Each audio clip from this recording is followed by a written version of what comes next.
Well, good morning, everybody, and thank you for joining today's discussion focused on operationalizing threat intelligence. Certainly a very impactful topic given the state of affairs with everything from SolarWinds to Hafnium. My name is Sean Bertrand. I am the Senior Vice President of the Security Programs team here at CBI. So now it's my honor to, first of all, be on this panel with two great minds I really respect.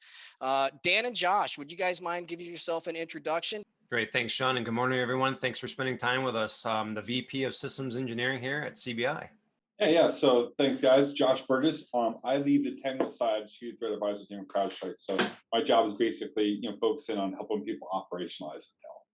So we're going to go over a couple things as we go through this talk. We're going to go over why threat intelligence matters. We're going to go over the cognitive realm, the thinking realm of threat intelligence, why that matters, exactly what you need to do, how to get in front of this, and then the action realm. Probably the most important part is doing something with that information. You've thought about the problem, you know what the problem is, you know what it looks like, you may know how to stop it. Helping you get into the place where you can get into the actioning side of it is really what's key here, and it's how you get in front of the issue. And then we'll talk about some operationalization strategies and the way forward on some of this stuff. So why threat intelligence matters? Because threat intelligence for a long time period was this buzzword. It was this thing that we all talked about. Somebody read an article on Wired at some point, and everybody said, "Hey, let's buy this. We need threat intelligence. We need to be in front of the problem." But they really didn't focus in on why that matters. Why this is something that we were trying to address. It was just, hey, we need to buy it. We need to have it. This is going to make us all better, and we'll all be better, as a result of it. But my goal is to move you into the idea of the true reason why this makes a difference. Over the last year, our Overwatch team, our team that does our threat hunting, the team that does that, the crazy elusive, finding the slightly duller needle factor, we measured a lot of things over the last year. And when you look at that graph, just about everything went up. Targeted nation state activity doesn't look like it ran up very much. But when you look at, but that's not true. COVID and everything else turned into nation state targeting as well. One of the biggest things that ramped up, biggest reasons that ramped up from an e-crime perspective is because it's profitable. There's money to be made, and they're learning how to work with each other. They're learning that e-crime is an ecosystem. It's a marketplace. Every group from an e-crime perspective focuses in on what they're really, really good at. I don't have to do everything well. I just have to build this ransomware well. I have to do this delivery well. I have to build an entire, I don't have to build an entire infection cradle to grave. I just focus in on that one thing and do that one thing really well. This has allowed them to focus in on targets and do highly targeted attacks. This isn't spray and pray. Let's throw enough rounds downfield and we'll hit something. This is targeted. And the number, that's very buzzword heavy looking sentence, but a 50% increase in distinct sophisticated attacks, that means an attack that we have never seen before. Something new, something unique, tailored toward that victim. The other part that makes this interesting is there's a 75% increase over the last year in file techniques. Before, you had good AV in place, you stopped malware. The problem is this isn't really malware in the traditional sense anymore. This is an Office document that contains a macro, like many of your Office documents now. That macro will launch command shell. The command shell will launch PowerShell. That PowerShell will pull down another file, which may or not be malware. Several redirects happen, several things happen. That malware doesn't come in until much later. This is all living off the land techniques. You're much more effective when you do that. You don't have to worry about owning the infection, building malware out, and compromising a vulnerability because the operating system by nature is vulnerable. So for this is probably one of my favorite quotes right now. If I had an hour to save the world, I'd spend 55 minutes defining the problem and 5 minutes actually solving it. And we do the opposite in the Intel space. We do the opposite in the InfoSec space. We try to boil the ocean all at once, and we don't really understand what problem we're trying to solve. We buy expensive solutions. We buy highly tailored solutions that we read and wired, or it's really high in the magic quadrant, or whatever else. And we're reacting to threats that have already happened. We're fighting yesterday's war. And then in the end, we sit bewildered because we fall victims to surprise. We weren't looking what the actor was doing. We weren't getting in front of the problem. All we were doing is reacting to something that was already there. Getting in, dealing with this issue in a way that we could have gotten in front of. We could absolutely, squash the problem if we had built this out the way we should have. We built this out for today's threats and the issues that are happening today, not just, hey, something that happened now. Dan, you have any thoughts on that? Yeah, absolutely. Thanks, Josh. So I think you encapsulated the essence of this really well in that it's any successful project is 80% prep and 20% execution. We know that, right? We say that, but we don't always do it. So I think in order to make our defense and depth strategies successful, we have to kind of take a step back and do something that we at CBI call slowing down to go fast, right? It's let's examine and do all the homework and put in the sweat equity and time to do the research. Look at the global threat reports, right? Do the homework, contact your peers, go to your local organizations, your groups, and gather information and knowledge you need to know things that are important to defend against. Okay. And then also, we need to back up a little bit more and look at our organizations. Sadly, most IT organizations or IT teams I talk to within organizations from the CISO down don't know answers to the simple questions like, what is most important to you? And I mean you specifically in your company. Is it your supply chain logistics data? Is it your client patient data? Is it your proprietary manufacturing processes? The machines that you make that make the products that you sell? Your Coca-Cola recipe? The list goes on and on. So seek to understand that as well. When you combine that external threat intelligence information, what storms are brewing outside of my bubble, and now what's important to me internally inside that bubble, you really start connecting those dots and doing all that homework saying, if I buy a solution, if I scope it out, use cases are written down, and I have to have something that checks all these boxes, it better include things like, how does it defend against the latest attack from this group named, blah, blah, blah. It could be the next new one tomorrow or next week. So how does it defend against a thing I just read about, or I'm reading and seeing a trend from the global threat reports? And how does it protect my most important intellectual property, my brand, my reputation? So all that prep work, that sweat that you got to put into making sure something is successful. So like Einstein said, you spend that 55 minutes really preparing, and then 5 minutes should just go off like that because you've lined all the dots up. And that's the hard work that people aren't doing more of. So that's my thoughts on that one. Sean? I think you covered it well, Dan. When we talk about the criticality and the enrichment and the context that we're going to move forward with in some of those conversations, that's just it. The evaluation, alignment to what's important to you as a business, and looping that into your threat intelligence process. Yeah, I call it reading globally and protecting locally. Love it. Love the thoughts on it. So this goes back to two different parts, right? Know yourself, know your enemy. The old Sun Tzu quote that's got to be in every single cyber intel presentation. I've checked the box. Sun Tzu in this presentation, good. But this, it really sums up threat intelligence. You have to know what your organization is. You have to know what your exposure is. You have to be able to enrich alerts. You have to have the context it takes to respond to something. But you also have to know what the adversary is doing.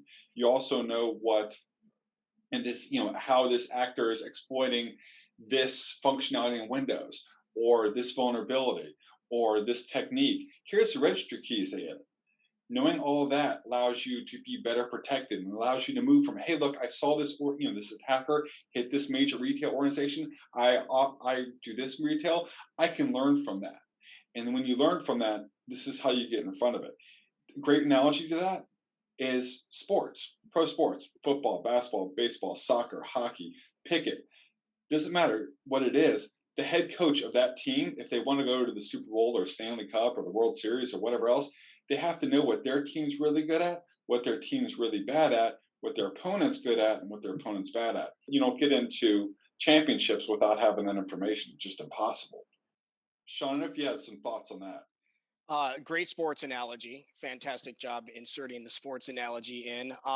This is threat modeling. When we talk about threat modeling, it's often this convoluted term, but it is simply who are my adversaries, what are they going after, and what techniques and processes and procedures will they use to get there. And I don't see enough organizations doing this. It's much like you mentioned, Josh. It is real easy to boil the ocean, and threat Hmm. modeling allows organizations to better use their limited resources.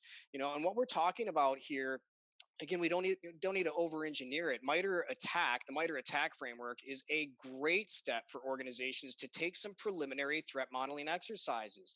The attack framework can show you, the alignment towards your industry vertical and what groups may be focused in on those areas.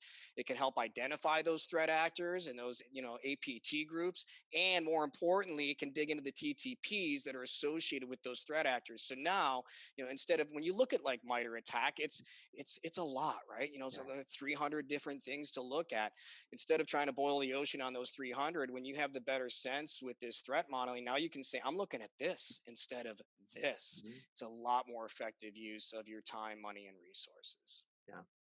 Yeah, I think it's also important to factor in you need to know your weaknesses, and they are what they are. So, if for whatever reason you've technically had to build part of your network knowing that it's going to have an Achilles heel, there wasn't a way around it because of a business process or some other factor that was beyond your control, like part of your network is flatter and wider than you want it to be, but it has to be that way for some other reasons, right? We see that all the time. Factoring the known weaknesses and how those TTPs that you mentioned, Sean, are going to take advantage of that, and you can show up by building things around those to mitigate that in other ways.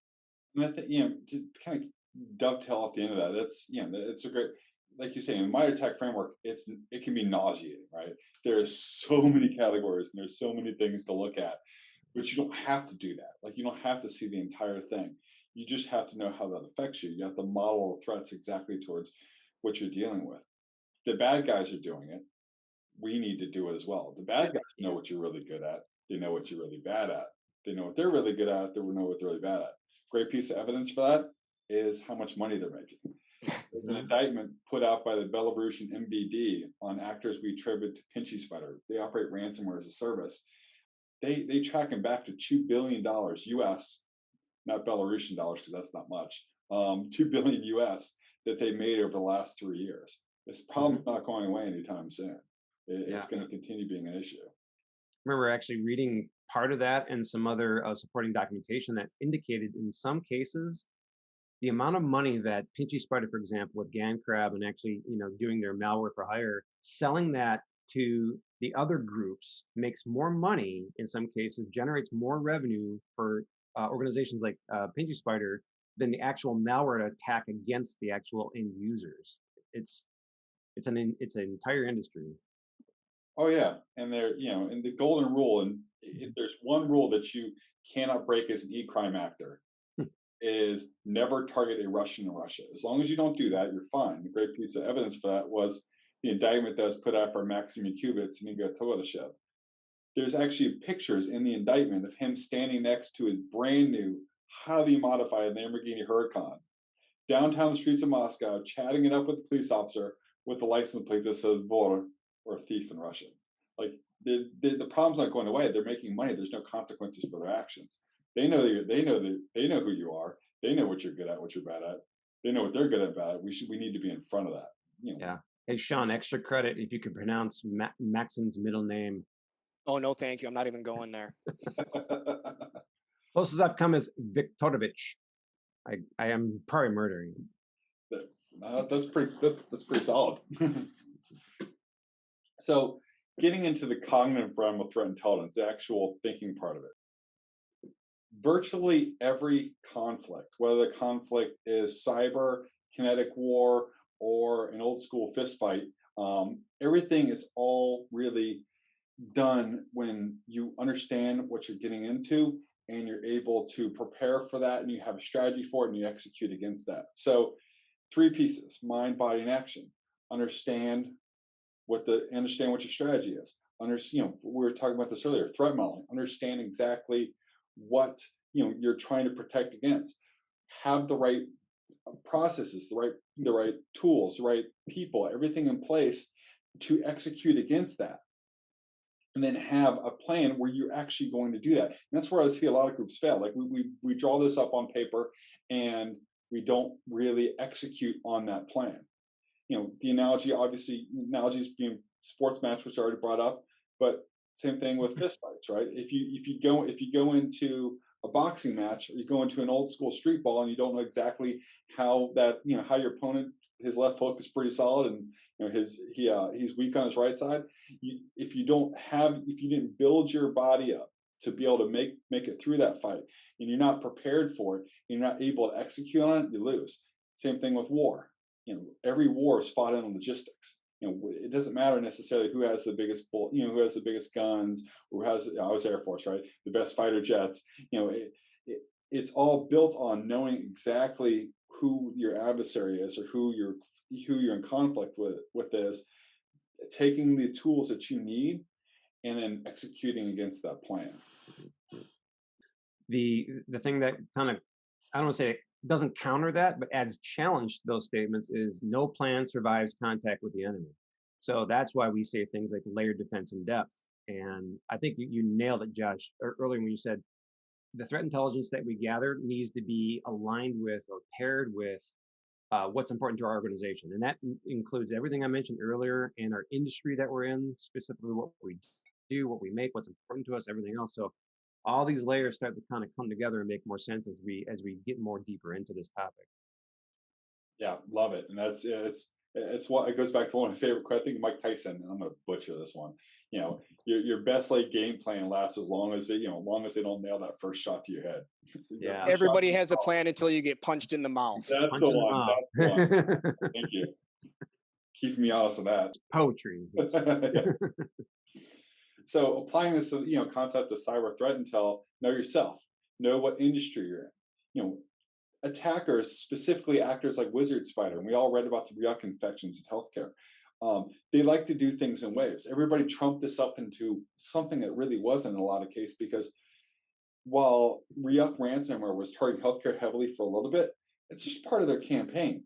They went after healthcare for a little bit. We're going to shift gears. We're going to go towards retail next week, and then we're going to shift gears and go towards financial the week after. They do things in waves, because if it ain't broke, don't fix it.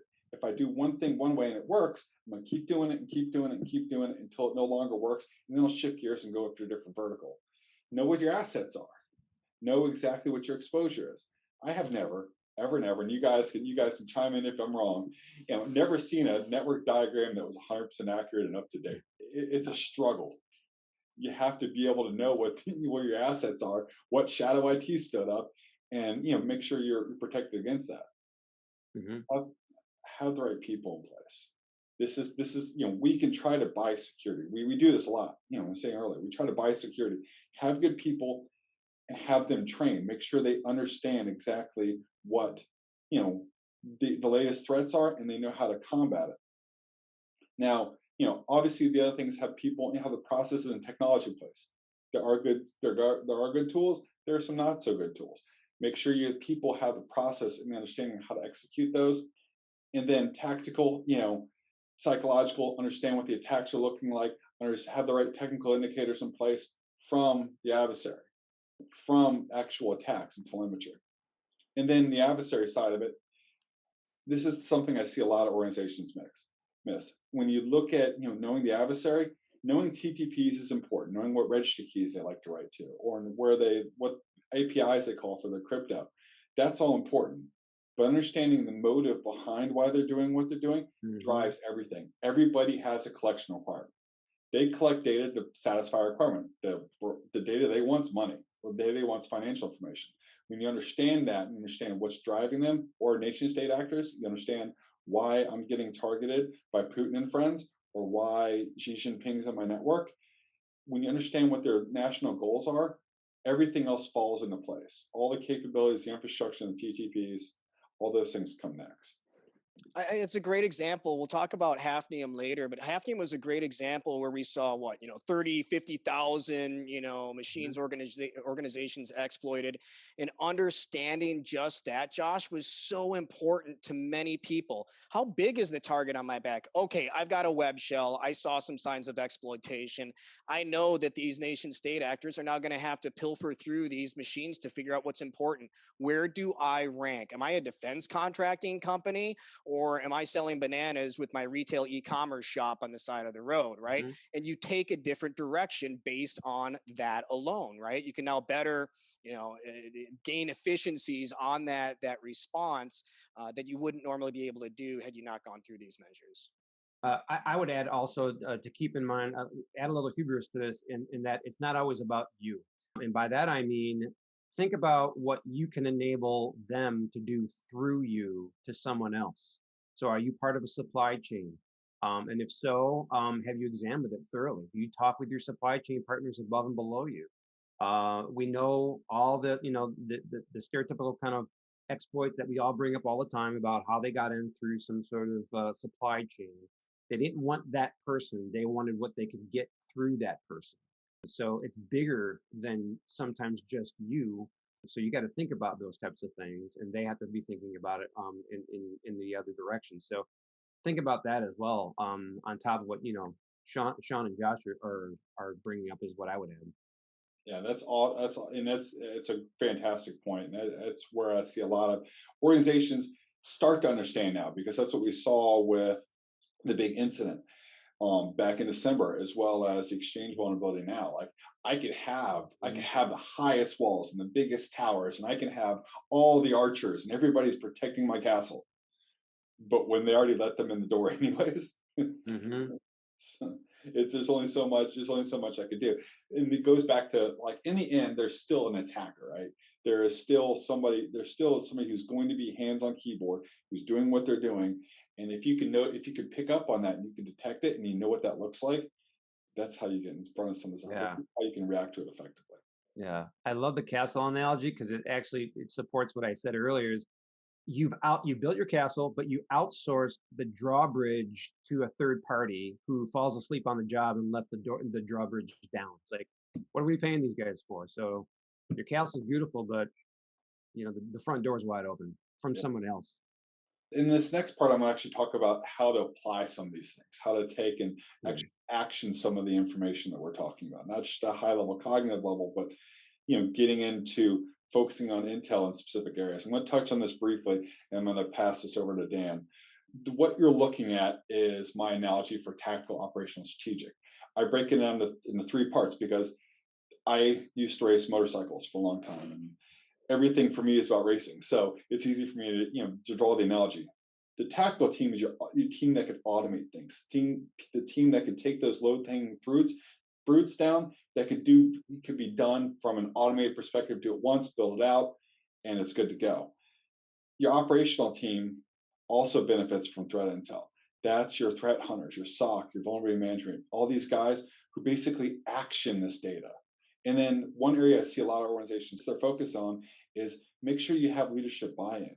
Make sure that these directives and what you're collecting in comes from the top down. Because if you think you're just, for me, from an intel officer for the last 20 years, I don't know what my business is involved with. I don't have the intimate details. You have to be able to get that from your decision makers.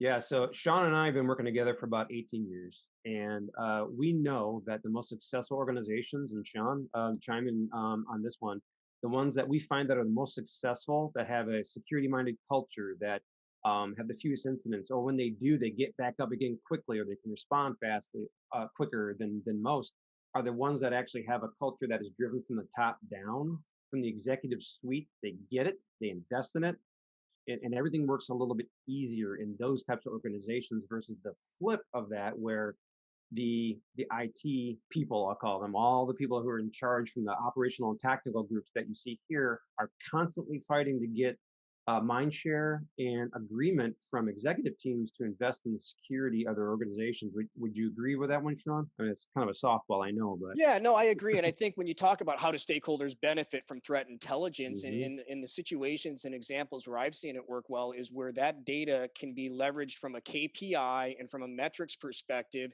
to give the stakeholders a true and more accurate understanding of what the Mhm. risk is.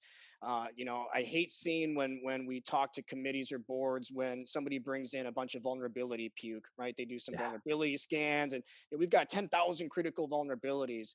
Doesn't help anybody, right? Mhm. How do we better understand that going through threat modeling and then doing control evaluation, right? So here's our threat actor. This is the issue. These are the techniques that they're going to use. And guess what? Our control coverage is okay here. It's great here. It's not so good right here.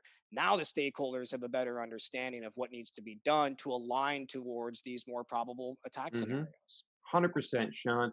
What's measured gets done, right? So the KPIs that you mentioned are critical. Baking that into your overall level of success. You can say, hey, I think I did a great job yesterday. Great, pat on the back. Good for you, attaboy.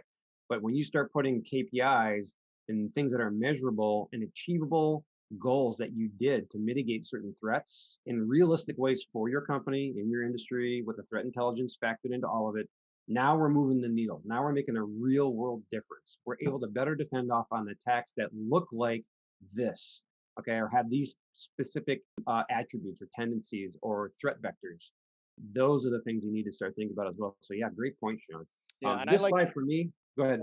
Oh, I was just going to say real quickly. I think one thing that's important is I try to tell the audience is using different terms is important. When I talk about control effectiveness, I use that in a certain audience. But when I talk to stakeholders and the board and the investments, these are investments that we are Mhm. making, and now we're better able to quantify how well they're doing. So little insight to the audience there.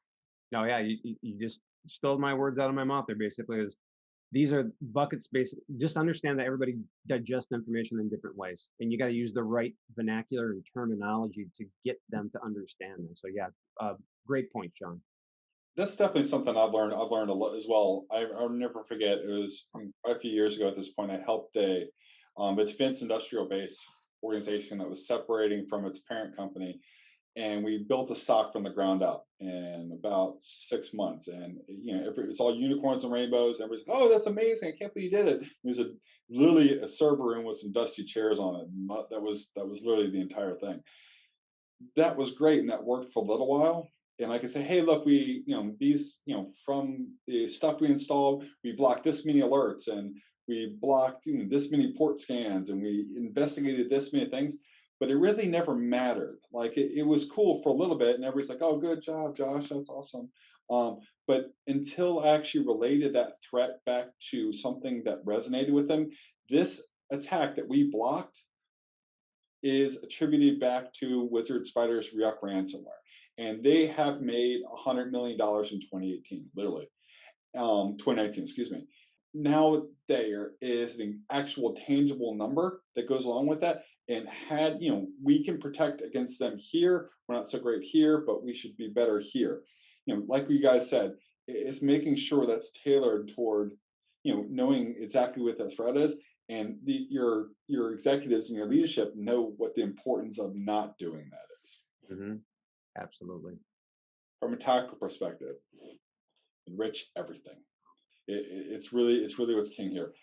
The most important thing I used to think of when it came to IOCs and being able to stop things tactically is it high fidelity? And high fidelity is important. I'm not saying it's not. High fidelity is important. Is it timely? Yes. I used to hate getting IOCs back in the day from the bureau that were like 6 months to a year old. It's like, thanks, that's awesome. But we've cleaned that product up. We cleaned that situation up quite a bit over the last couple of years. But the biggest thing that I want to focus in on is the context it takes to respond to something. There's nothing I hate worse than Trojan not generic or malicious or whatever else. It's not enough. Put that data in where it needs to go, your AV, your SIEM, your IDS, your web proxy, your firewall, and all your appliances, and get in front of some of this stuff.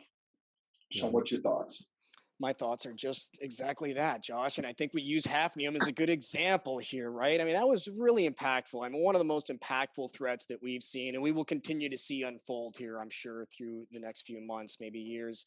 When you look at the enrich, automate, and the contextual perspective of Hafnium, we saw some great behavior and we saw some not great behavior. But I think what we did see when we talk about the enrichment was going beyond hashes. We're tired of IOC hashes, right? Enriching that is not very effective. But with Hafnium, we got relatively decent visibility on the IOCs, the web shells, the log file artifacts, the IP addresses, and some of that information did have some high fidelity to it. But it allowed us then to move forward in that automation perspective for customers that had that framework ready to roll that stuff out quickly, right? And what we saw were endpoint technologies and SIM technologies that were really easy to automate there. And then we saw some other areas that weren't so easy to automate, like firewalls. A lot of people wanted to see the firewall communications back and forth to some of these IPs that were suspicious or these IOCs. So there's going to be a blend of manual and automated capabilities, but the automation is something that we're seeing really accelerate. And then with the context, when we talk about some of the things that we mentioned earlier, how big is this target on my back? We really were trying to define two different things with Hafnium. Number one, was I exploited? Most people were. And then number two, now what? What happened? Were there any subsequent activities? Was there lateral movement? Was there privilege escalation? That's where the context of this threat intelligence data can better provide you the insight you need. Like, they were dropping, web chopper, and they were using, we saw mimic hats in certain situations, and some other lateral movement privilege escalation TTPs. That's the stuff that you can better operationalize. Yeah, absolutely. I would remind everyone something we talked about earlier is you can design your plans, you can develop defense and depth strategies and everything else, but you also have to know your weaknesses. This would be a known weakness that for whatever reason you still had an exchange server lying around, for example, and you needed it for whatever reason. You couldn't get rid of it right away. I was in the process of getting rid of it, whatever. You have to do a better job of knowing that weakness and seeing exploits that could possibly be out there in the field and developing those layered defense and depth strategies around those areas of weakness. If you still have those old technologies, now it's time to great time to take a pause and say, okay, what else do I have that's like an old version of the operating system or an old version of whatever it is lying around that I have to keep?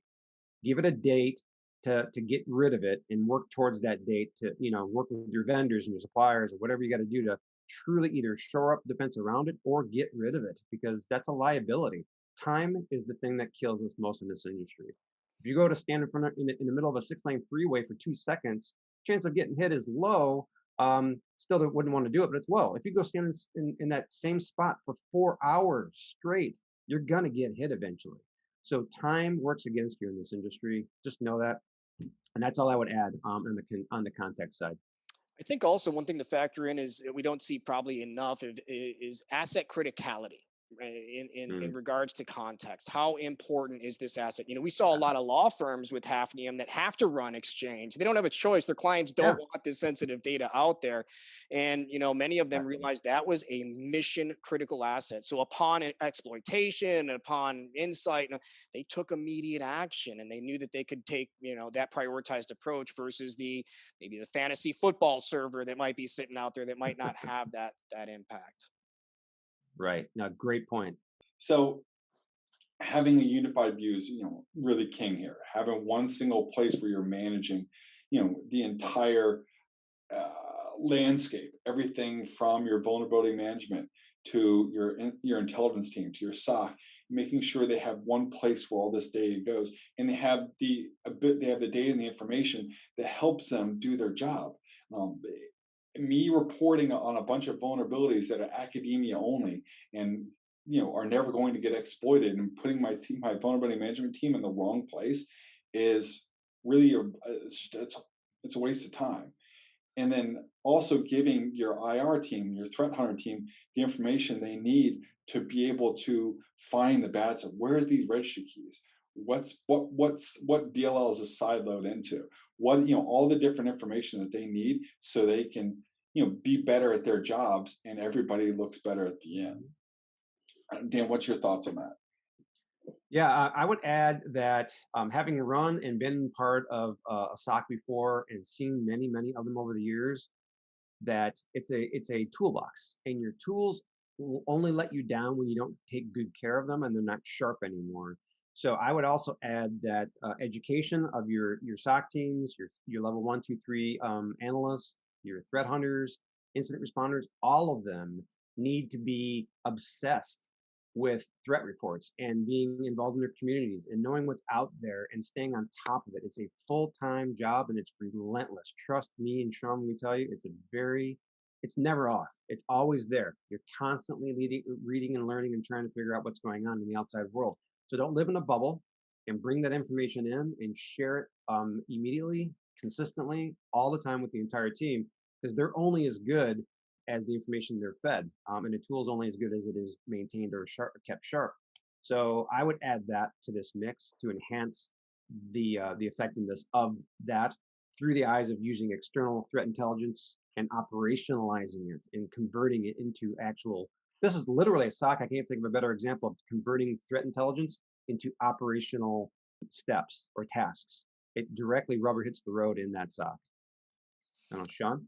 Yeah, when you look, I mean, when we talk about threat intelligence, it's the tactical, operational, and strategic, as Josh has mentioned. This is a tough one. The operational piece is one of the more challenging aspects related, and I guess one of the things I might advocate to the audience here is run through it. Live fire exercises, purple team exercises. Those are great opportunities to kind of just refine this more traditionally challenging piece of operationalizing threat intelligence. Mm-hmm. One Agreed. of the things that you said that really kind of resonated with me, Dan, was is working groups. Like most organizations out there have most industries or verticals have an ISAC out there at this point. Mm-hmm. Caring is caring. Like I can learn from my other peers, my other competitors.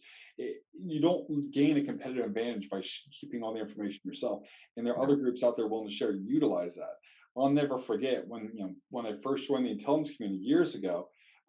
My boss sat me down and basically told me, you sit in the back and you be quiet. You just listen and you be quiet. That's not the way it is anymore. We're not told to squash information down. We need to make sure like, hey, look, this is how this adversary hit my network. This is exactly what they did, and we can learn from each other. We can be better from it. And that's if there's one thing I could push from this entire conversation is learn from your peers and make sure that you're watching what they're doing. Absolutely. And I would say don't underestimate the power of metal sharpens metal. Teams like what Sean runs here at CBI, the red, purple, blue team is. There's no better way to make sure that your SOC is prepared and ready than to have someone come and shake the tree and see what comes loose. So keep them honest, and I would encourage testing them early and often. So just wanted to add that in there. And that's one of the great things about working with groups like CBI is attacks that look like where the adversary is going to really attack you, knowing exactly what before they knock down your walls, show what the walls would look like if they were knocked down. So it's an invaluable resource. I really recommend it. So let's move on to strategic. And again, this is where I see most groups miss out. Like I really wish we were better about this. Get those executives involved. Make sure you build out your PIRs, your priority intelligence requirements.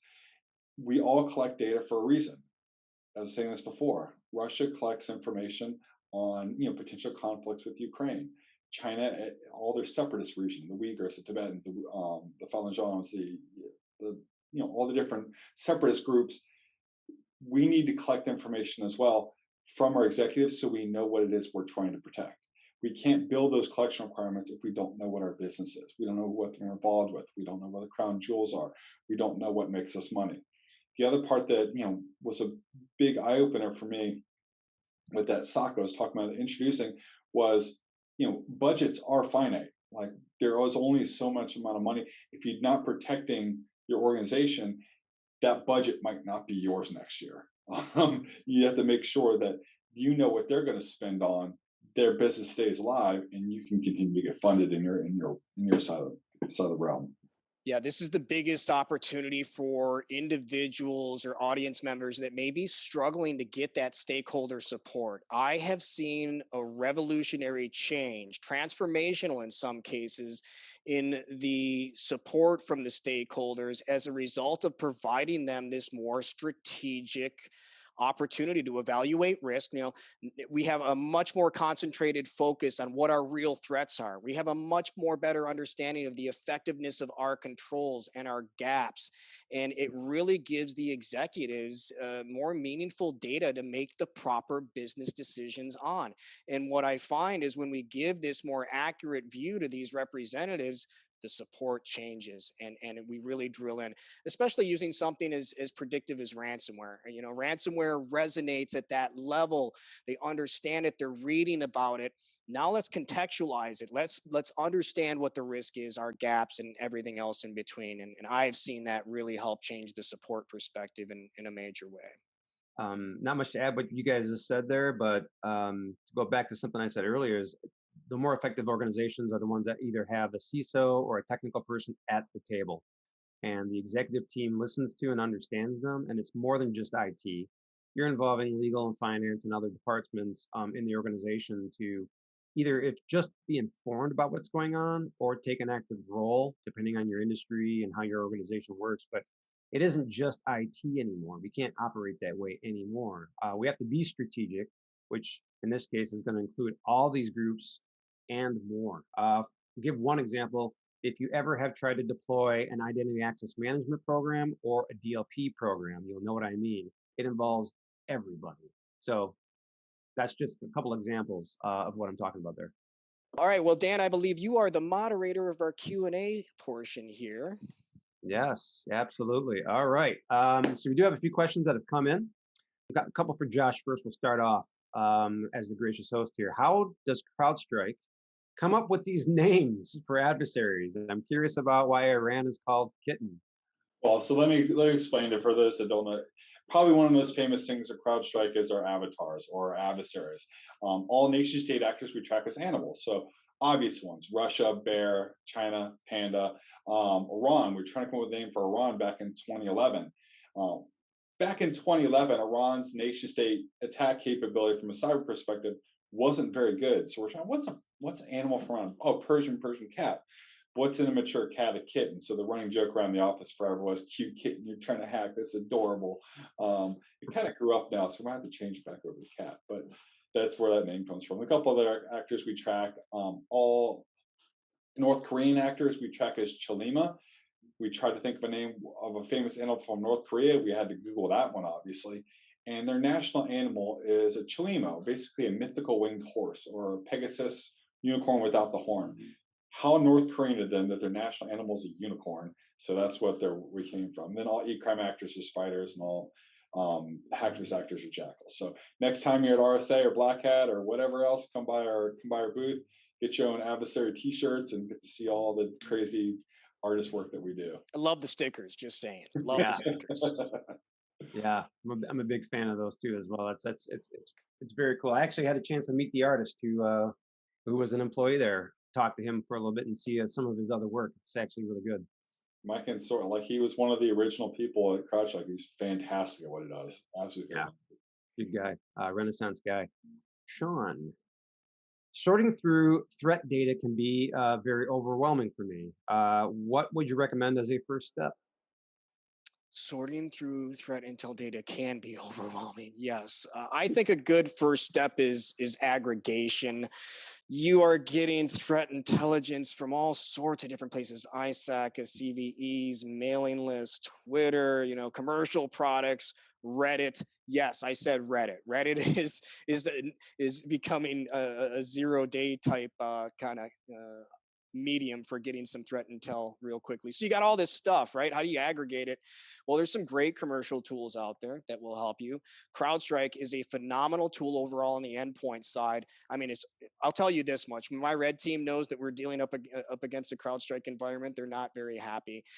They know it's going to be a challenge, and having technologies that can ingest and aggregate that for you, that's a great first step. So make sure that you're bringing in the right technology partners and these different on endpoint and other controls and countermeasures that can do that for you. For those that are also getting all these feeds, there is some open source stuff out there that I've seen work. One is called OpenCTI. So take a look at OpenCTI. It's a product that can help you ingest all these different feeds and overlay some of these different components. Another one is called Threat Ingester, but it's been a while since that one's been supported. But OpenCTI is a good product amongst all the other different commercial products. I think, as Josh mentioned, having that, I hate saying single pane of glass, but having that single view is so important, because you've got all these different feeds coming in, and you've got to be able to quickly filter and prioritize what's important to you.